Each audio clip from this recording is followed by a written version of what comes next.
Donald ট্রাম্পের কোরবানি হতে যাচ্ছে বাংলাদেশে। আমরা এই বিষয়টা দিয়ে শুরু করব এবং তারপরে আমরা ছড়িয়ে পড়ব নানা বিষয় নিয়ে। আমাদের সাথে দুজন সম্মানিত অতিথি আছেন। প্রথমে আছেন আপনাদের অত্যন্ত পরিচিত মুখ গোলাম মাওলা রনি, রাজনৈতিক বিশ্লেষক এবং কলামিস্ট। আর আছেন ডক্টর নাহারিন আই খান, অধ্যাপক জাহাঙ্গীরনগর বিশ্ববিদ্যালয়। আপনাদের দুজনকে স্বাগত। আমাদেরকে আপনারা সরাসরি দেখতে পাচ্ছেন ইউটিউব লাইভে এবং ফেসবুকের ভেরিফাইড পেজে। আমাদের লাইভেও পাবেন এবং পরে টিউন করে আপনারা বারবার আমাদেরকে দেখতে পাবেন। আমরা আলোচনা যেখান থেকে শুরু করতে চাই এবং সেটা হচ্ছে আমরা গোলাম মাওলা রনির কাছে যেতে চাই, কারণ এইটা এখন শুধু বাংলাদেশি নিউজ না, টেলিগ্রাফেরও খবর। টেলিগ্রাফ খুব বড় করে খবর দিয়েছে যে ডোনাল্ড ট্রাম্পের কোরবানি হচ্ছে বাংলাদেশে, এবং এই কোরবানিতে কি কি ত্যাগ হবে আর কি কি যুক্ত হবে। না, খবর শুধু টেলিগ্রাফ ছাপিনি, আজকে দেখলাম রয়টারও ছেপেছে। ওকে, রয়টারও ছেপেছে। আমি যখন প্রথম পশু ট্রাম্পের ছবি দেখলাম তখন আমার ভীষণ মজা লাগলো যে অদ্ভুত বাঙালির রুচিবোধ। এটা যে একটা ডোনাল্ড ট্রাম্পের নাম হতে পারে, এবং এটা জানেন যে যারা চাষাবাদ করেছে, এটাকে যারা লালন পালন করেছে, ওরা প্রান্তিক লেভেলের চাষি। তো সেই প্রান্তিক লেভেলের চাষি এরকম একটা বর্ণের মহিষ, তার মাথার চুল, তার যে মুখের ভঙ্গি, শরীরের গঠন, অ্যালবিনো বুল বলছে এটাকে, রাইট, অ্যালবিনো বুল।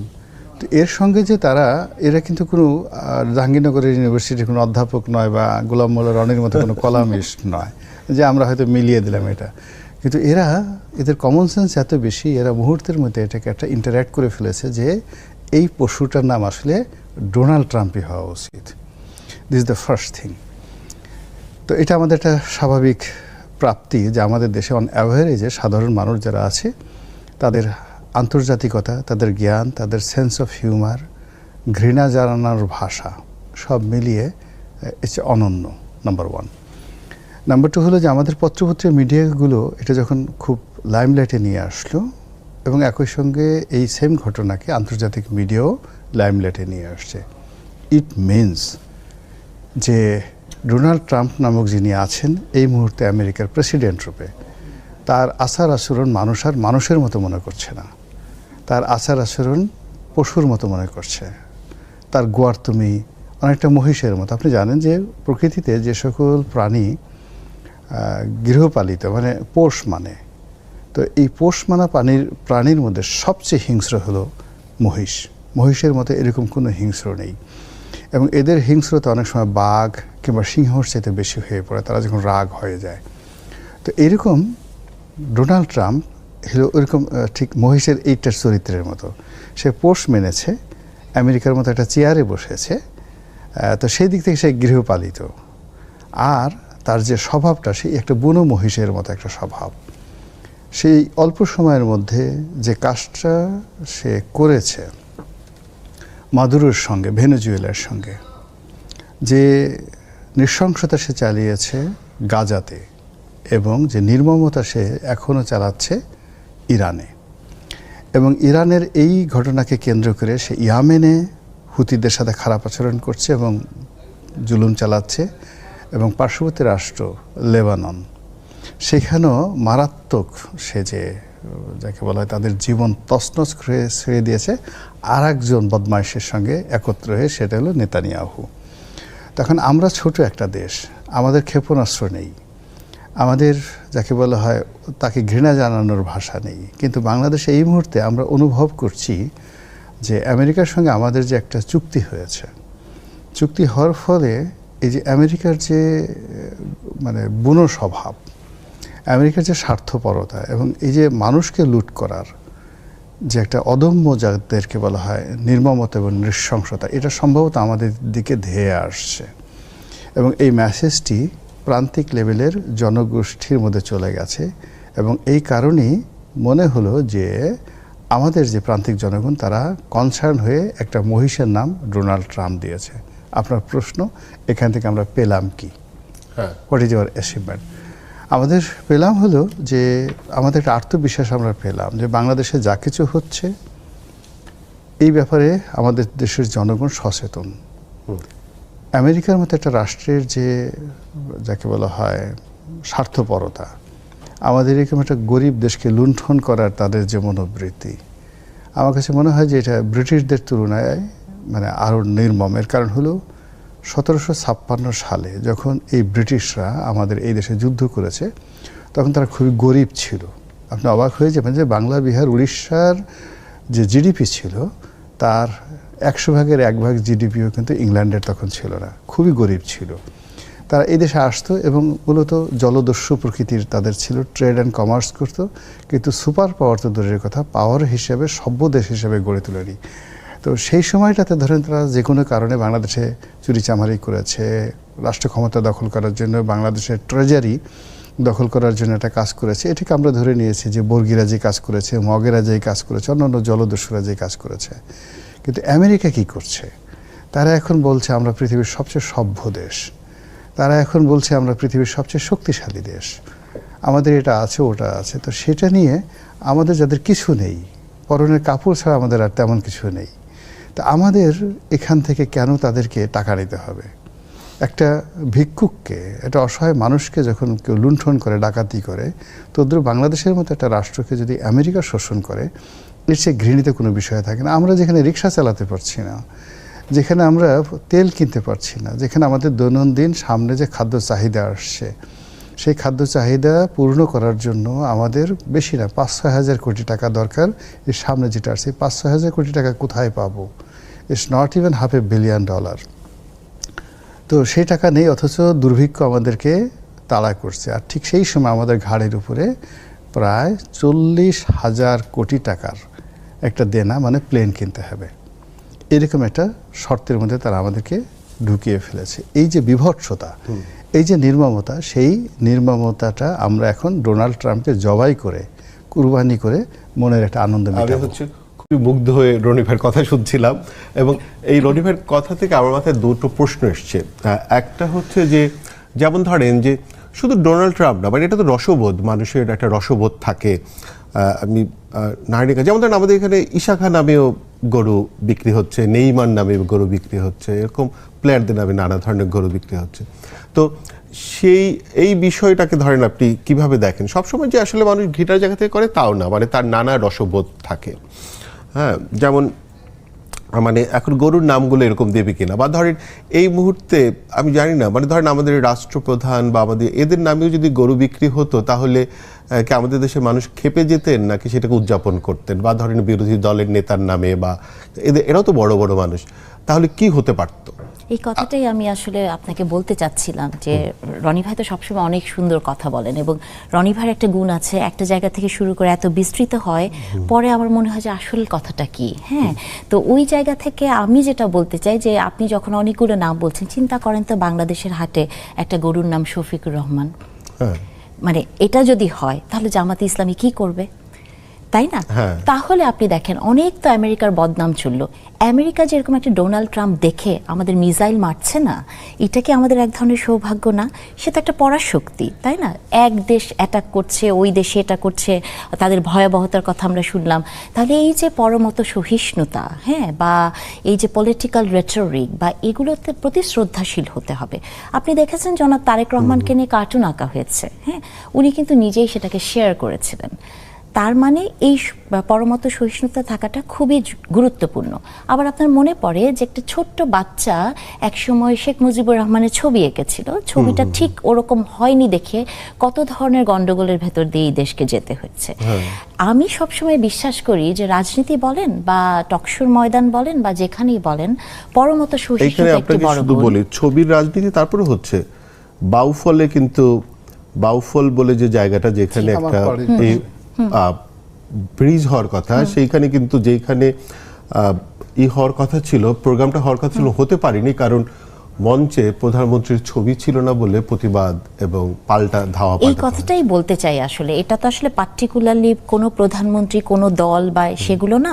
বা আপনি যদি এই মুহূর্তে দেখেন গতকাল একটা ডিম মারা হয়েছে, বা তার যে মুখের ভাষা, যে কথাগুলো বলা হয়, অবশ্যই এটার একটা আলাদা রাজনীতি আছে। এই রাজনীতিটা হচ্ছে অলওয়েজ সেন্টার অফ অ্যাট্রাকশন হিসেবে থাকা, আলোচনায় থাকা, এটা অন্য ধরনের রাজনীতি।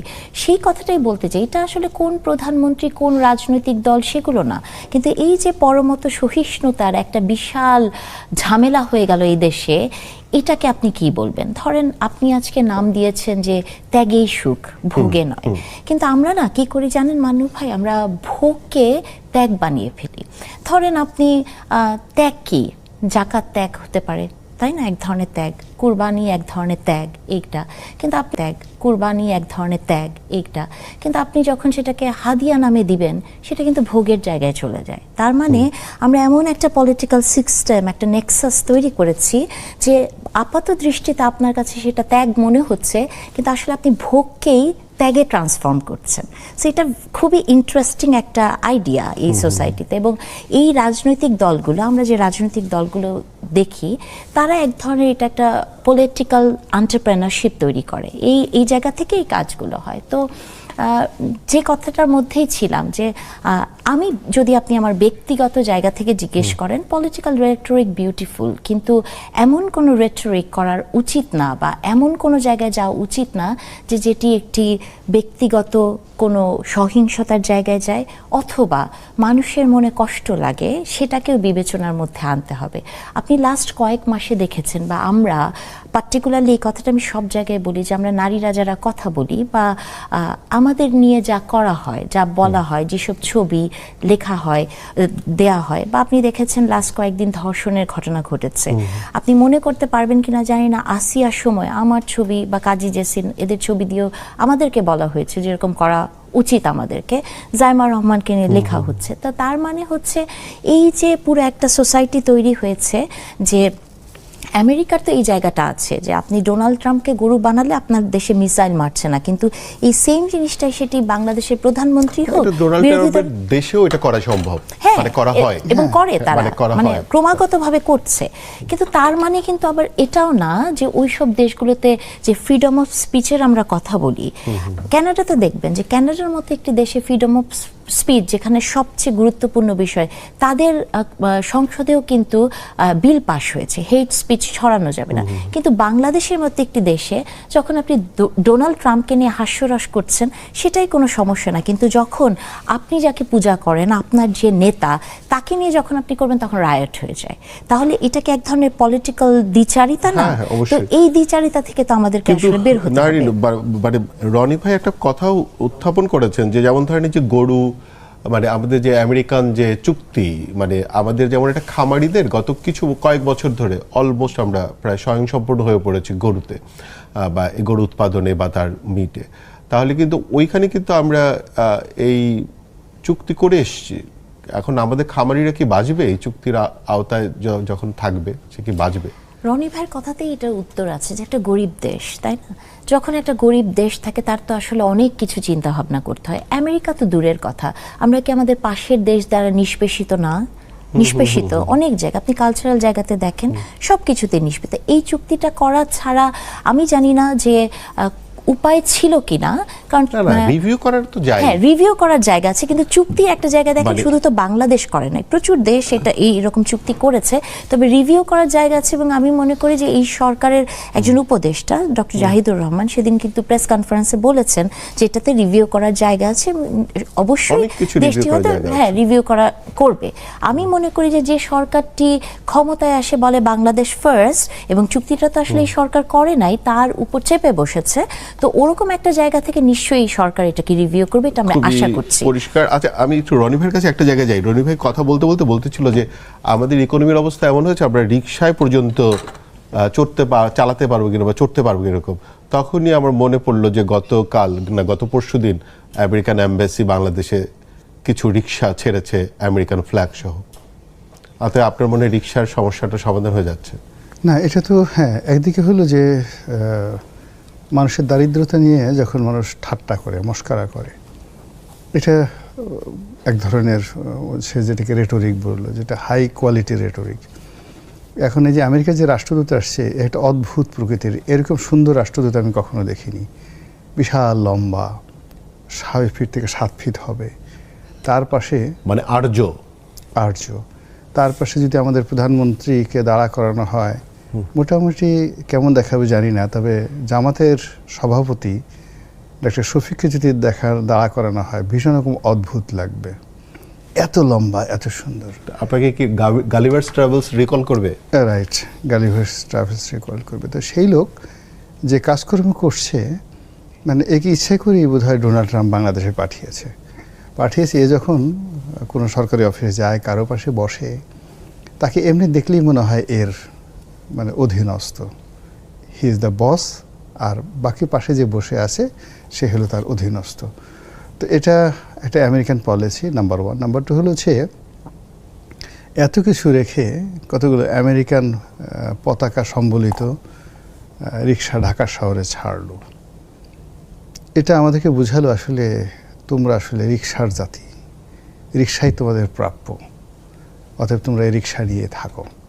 সে ইচ্ছাগুলো আরও অনেক কিছু দিতে পারো, সে ইচ্ছাগুলো কয়েকটা মহিষও তো দিতে পারতো, যে ঠিক আছে তোমরা ডোনাল্ড ট্রাম্পকে এত পছন্দ করো, একটা ডোনাল্ড ট্রাম্প কুরবানি করার দরকার নেই, তোমাদেরকে আরও 50টা ডোনাল্ড ট্রাম্প দিলাম, দেখি তোমরা কত মাংস খেতে পারো। কিন্তু সেটা না করে সে আমাদেরকে রিক্সা দিয়ে দিল। তো এটা আমি মনে করি যে কূটনৈতিক লেভেলে, খুব হায়ার লেভেলে, ইন্টেলেকচুয়াল লেভেলে এক ধরনের একে অপরকে হেনস্থা করার, অপদস্থ করার একটা অপচেষ্টা। আমেরিকা অনেকখানেই বাংলাদেশে যা কিছু করছে, তারা জামাতকে নিয়ে খেলছে, তারা আওয়ামী লীগকে নিয়ে খেলছে, তারা বিএনপিকে নিয়ে খেলছে। তারা জনাব ফরহাদ মাজাহার থেকে শুরু করে ওই যে আর একটা গ্রুপ আছে যারা ভাববাদী, যে দেখবেন যে খুব ঠিক গাঁজাও খায় না, গাঁজা খায় কিনা আমি বলতে পারবো না, কিন্তু যারা গাঁজা ঠাজা খায় তাদের সাথে তার ভীষণ রকম সম্পর্ক। এই বিভিন্ন যারা ওই ভাববাদী আধ্যাত্মিকতার চর্চা করেন, এক মেয়ে দেখলাম যে আমরা তো তেমন কিছু অন্যায় করি না, আমরা একটু গাঁজা খাই, গাঁজা খেয়ে চুলটা এরকম করে একটু নাচানাচি করি, এর মধ্যে এমন কি অপরাধ? আমার এত ভালো লাগছে। তো এই সকল মানুষের কাছে, এই সকল মেয়েদের কাছে, ছেলেদের কাছে জনাব ফরহাদ মাজার হলেন পীরে কামেল। এখন সেই পীরে কামেলের সাথেও কিন্তু এই আমেরিকার একটা খুব ভালো সম্পর্ক আছে। তো এখন তারা এই যে রিক্সা দিয়ে শুরু করলো, এটা যে কি দিয়ে শেষ করবে এবং কোথায় কোথায় নিয়ে যাবে, আমাদের আর কি কি উপহার দেবে, এটা এখনো পর্যন্ত আমি বুঝতে পারছি না।